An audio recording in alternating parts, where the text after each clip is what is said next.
Back again. What's the good word? It's your boy P to the first letter, P.A. Rhodes. Special episode of Epic Shit Only. We're going to call this Toast to the 1-7. One topic, 7 questions. Today's topic, Love is a Drug. The movie, the soundtrack. Let's get into it. Toast to the 1-7 already.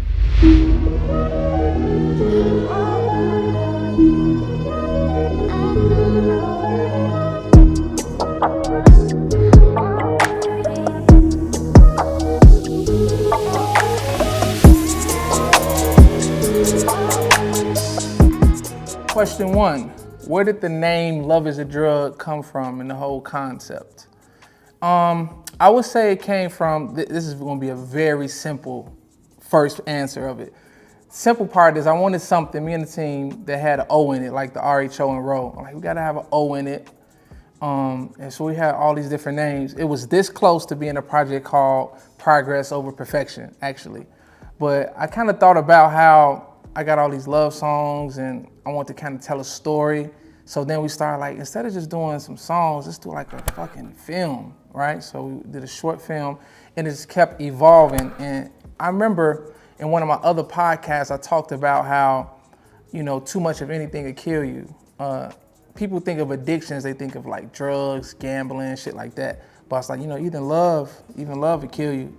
Too much of that is a drug, so you gotta be careful. And I kind of want to tell a different perspective on it. A lot of artists want to kind of tell a perspective where it's like, I got all these chicks and it's all glamorous. Like somebody got to tell the other side, like shit get crazy, especially out here in LA. Shit can get crazy. So love is a drug, put a little spin on it and here we are. Question 2, who was the first person casted for Love is a Drug?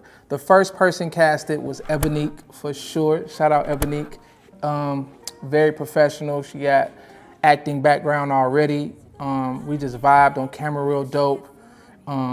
It's funny, sometimes like we'll have like a serious scene and we'll try to stop laughing because we always be cracking jokes. We try not to be laughing during the scene and shit.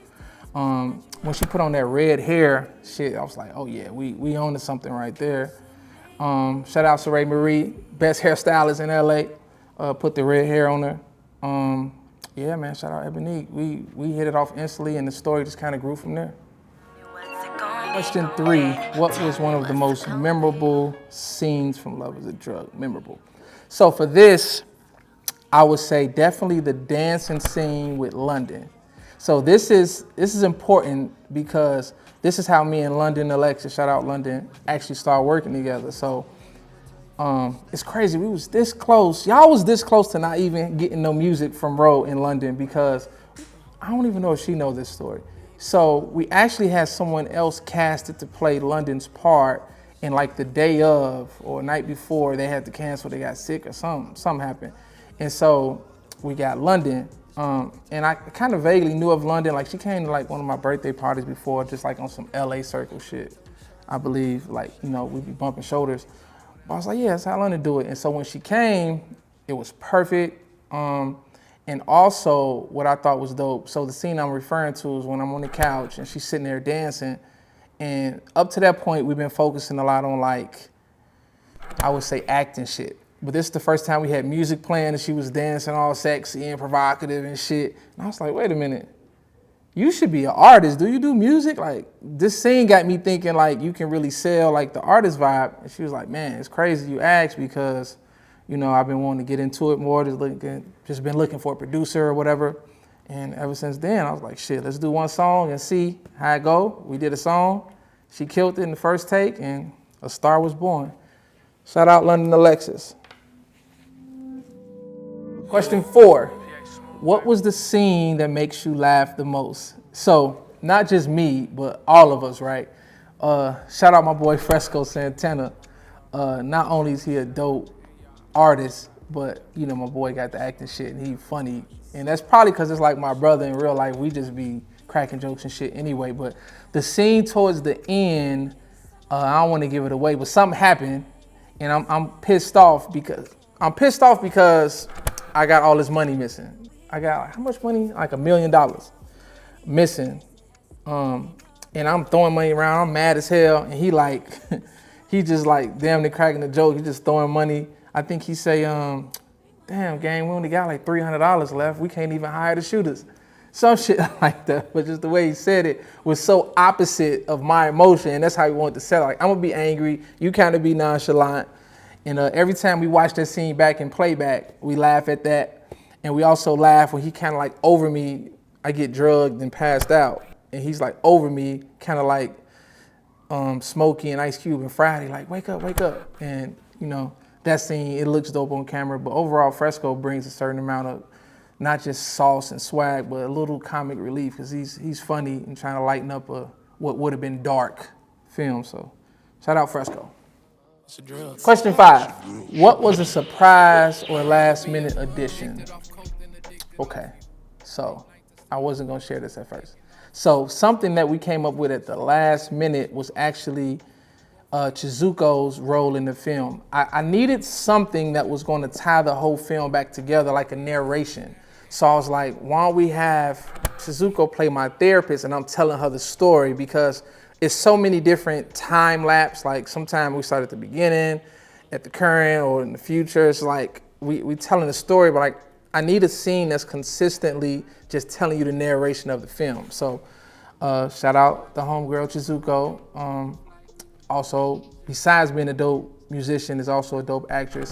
She came, we shot the narration last, and we put that over it. And even her part turns into like some surprise shit. You gotta watch the film to see, but she has like a surprise ending part with her character. So shout out Chizuko, that was a last minute, that was a very necessary addition to the film. Yeah.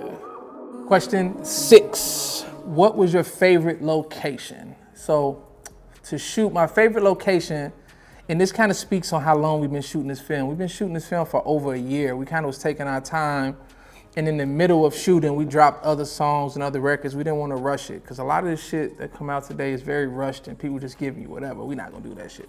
We gonna give you that thorough shit. So it's a scene where me and London's on the roof, and you see in the background the Staples Center. For a lot of y'all that don't know, of course, it's where the Lakers and the Clippers play. Even though the Clippers got a new stadium being built, shout out to Clippers. They changed the Staples Center to what is now the Crypto.com arena. So we actually got to shoot at the Staples Center outside of it right before they changed it. So it won't never be no more shots with the Staples Center in the background. It'll only be Crypto.com from now on. So I'm really glad we got to put some LA history in there one time. So that was my favorite shot, favorite scene, favorite location, whatever. Question 7, where can I watch Love is a Drug? I love this question. You can watch Love is a Drug, the film, and listen to the whole soundtrack on the first ever album app. Now let me tell y'all a little bit what that is. So you can go in the App Store right now and type in Love is a Drug, and it's gonna come up. So you're gonna get 2 things on the app. You're gonna get the 45-minute film, and you're gonna get the whole soundtrack. And the reason we want to do that is because we want to pioneer a new way of creators and artists to go direct to consumer, and you guys can support your favorite artists, and we have a way to get content straight to you.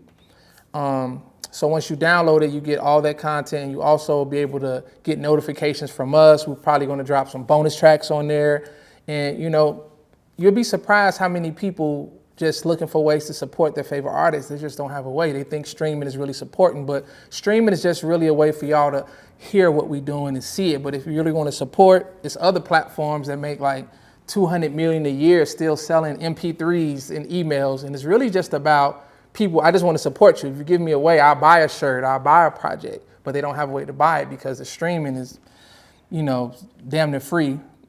So we just wanted to create a way and be a pioneer in that aspect to give y'all the first ever album apps, and everybody else go sign up, make their own album apps too.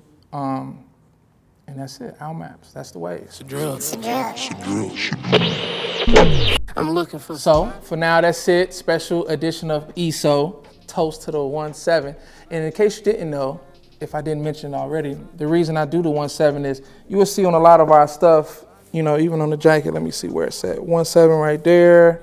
You know, it's on the monograms everywhere. Sure, it's on this side too. 1-7 right there.